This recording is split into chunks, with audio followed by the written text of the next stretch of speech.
Hi there, welcome back to my channel. Last week, I traveled to London and the UK for the very first time. I decided to take the overnight ferry from Rotterdam to Harwich, which leaves at 10 p.m. and arrives at 6 a.m. the next morning. I'm not an environmentalist. I just think that plane travel between these two cities is kind of ridiculous. The time it takes to go to and back from both Amsterdam and London airport is longer than the flight itself.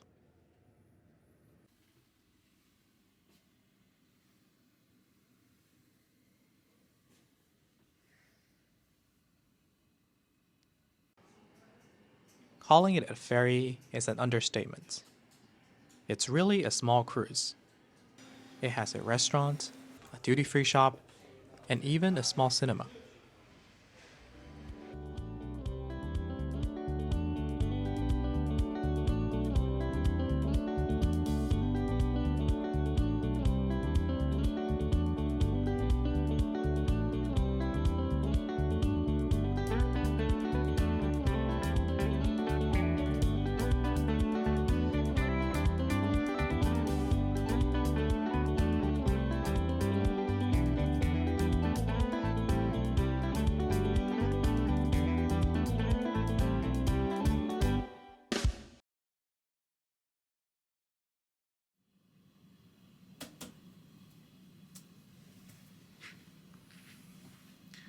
We're about to reach Harwich in about half an hour.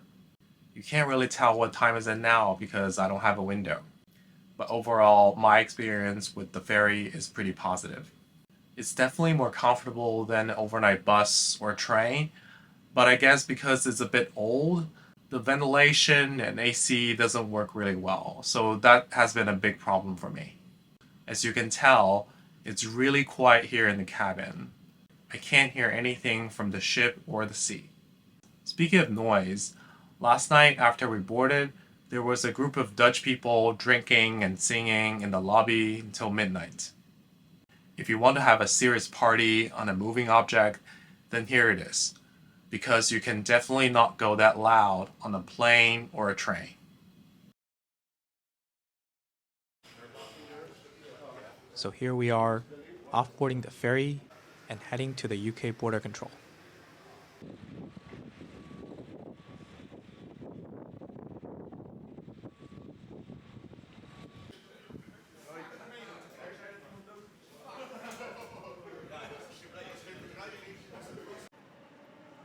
My train stops at London Liverpool Station, which is located in the City of London.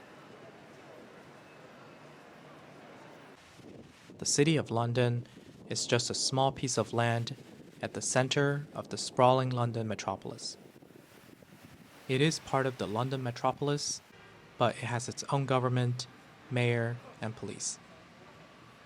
The status of the city is so special that by law, the king or queen has to get permission from the city mayor in order to visit the city.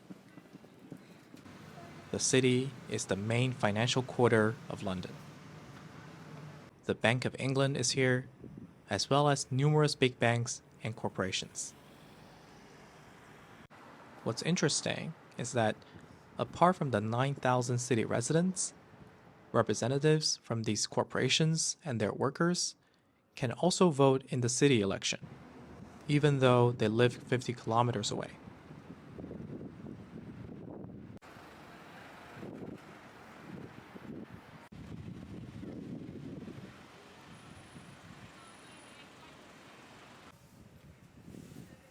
Walking in London is never boring.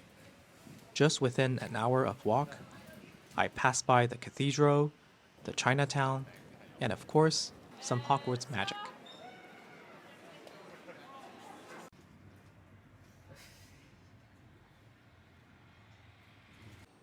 I often measure how well a city is designed and operated by looking at Google Maps.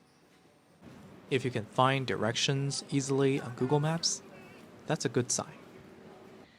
If the subway and train info on the map is in real time and accurate, then that's a plus.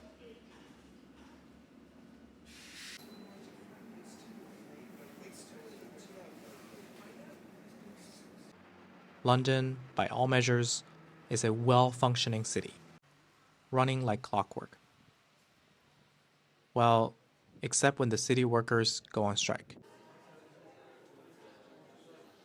When you ask people from London where do they live, they usually tell you that they live in Hackney, Bromley, or Kensington, etc.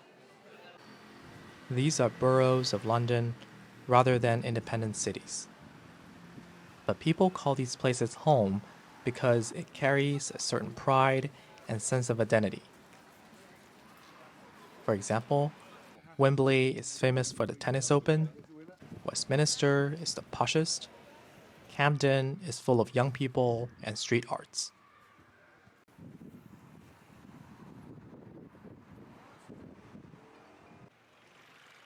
A lot of big cities are divided into the so-called good and bad areas.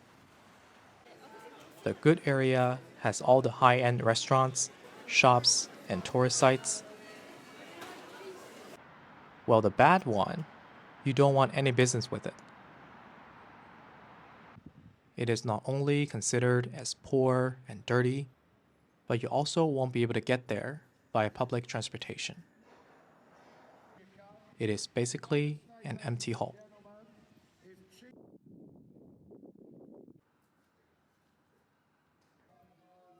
However, in London, an area may be relatively poor, but it doesn't mean that it shouldn't exist.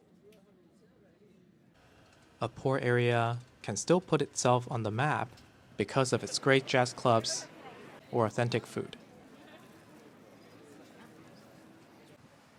Another thing unique about London is that the poor boroughs often have the most enthusiastic football fans. London derbies like Arsenal versus Tottenham, Millwall versus West Ham are the most popular events in the city.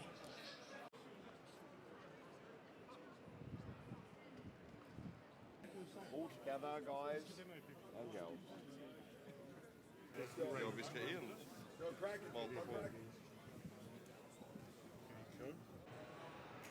London is a city that's heavily gentrified. There's hardly any district that hasn't been renovated in the last 2 decades. The exterior wall may look 100 years old, but the interior is absolutely modern.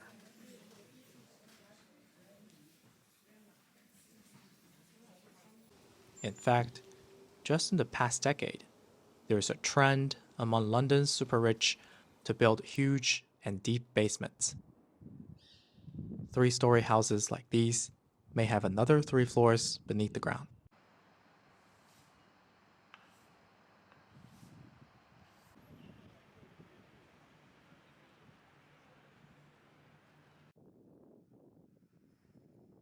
I'm not opposed to urban gentrification because well-planned gentrification can allow a city to grow. It can accommodate more people and at the same time increase their living quality. In London, there's hardly any street where you can't find a convenience store or a bus or tube station nearby.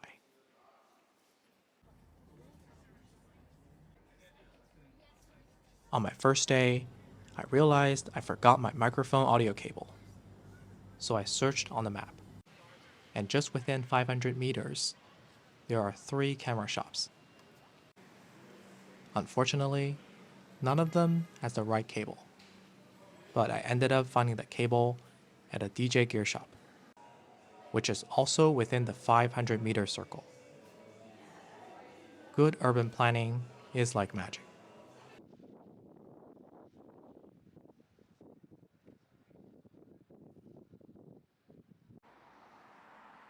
If you want to get a taste of the authentic English style, you need to go beyond London to counties like Hampshire or Wiltshire.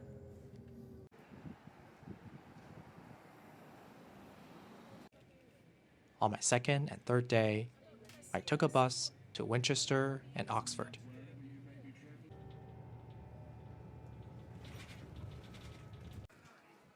Winchester is a quintessential city in England. It has everything you would imagine: red brick walls, stone buildings, a river flowing through, and an Instagrammable bookstore. Winchester and the nearby cities have been some of the richest areas in England ever since the Middle Ages. In fact, the Bishop of Winchester was once the most powerful man besides the King of England, and probably was more wealthy than the king. The ruins of the bishop's medieval palace sit right outside of the city. At the time, England was still a very small and weak country. So having such an extravagant palace just for living purpose would be like driving a Lamborghini while everyone else is still riding a horse.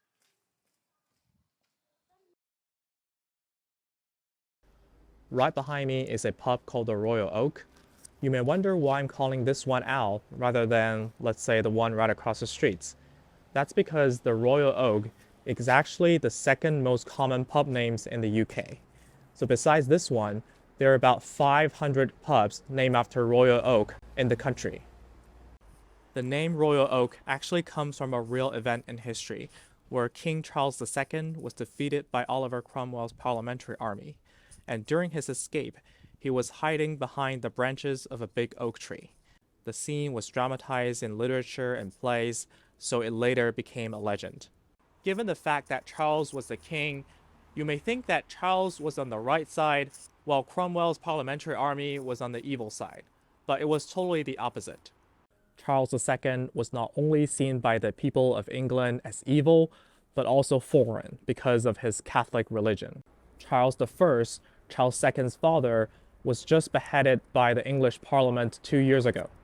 So the name Royal Oak is more of a sarcasm on the royal rather than a compliment. In England, suspicion and rebellion against authority runs deep in the culture, from John Wycliffe to Isaac Newton, from the Glorious Revolution to Brexit. Well, I guess Brexit is a questionable move. It will take decades before we know whether this latest attempt of a rebellion is a success or not. There's a general stereotype about the British people being cold and reserved, especially in big cities like London. But so far, my impression is that London is probably the most friendly megacity I've ever been to. People in London do like to make small chats, and they never miss an opportunity to make a good joke, just like the Royal Oak.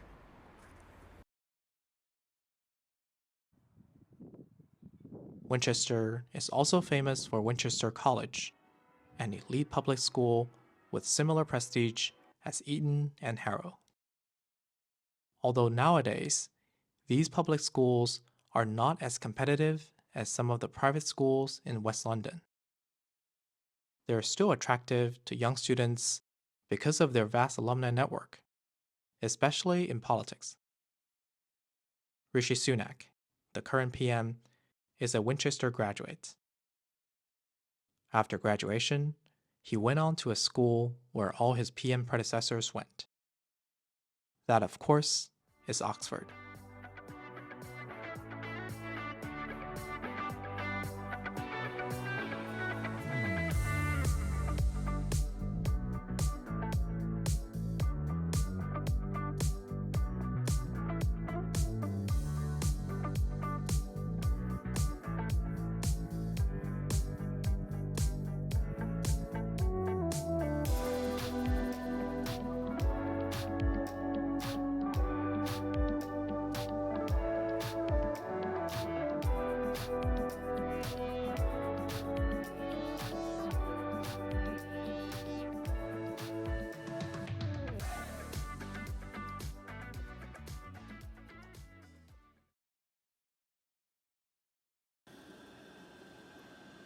I applied for many travel visas over the years, but the UK visa is a special one for me, although it is only valid for 6 months. In China, back when I was a kid in the 90s, the cultural influence of the UK was much more prominent than it is now. Harry Potter was the very first movie I've ever watched. My English textbooks were all published by Oxford Press. Reebok was my favorite brand because it was from the UK.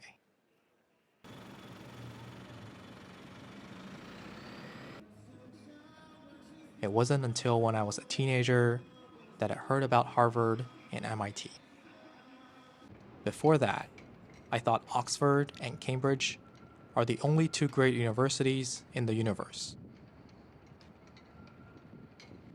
Meanwhile, I realized that some of the English words I learned are only used by people in the UK. When the British says lorry, the American says truck. The British says postbox, while the American says mailbox.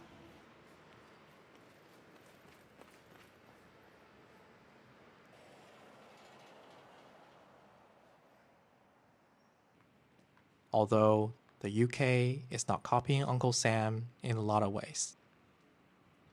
I still find tiny details on my trip that are undoubtedly British, things I would never see in America.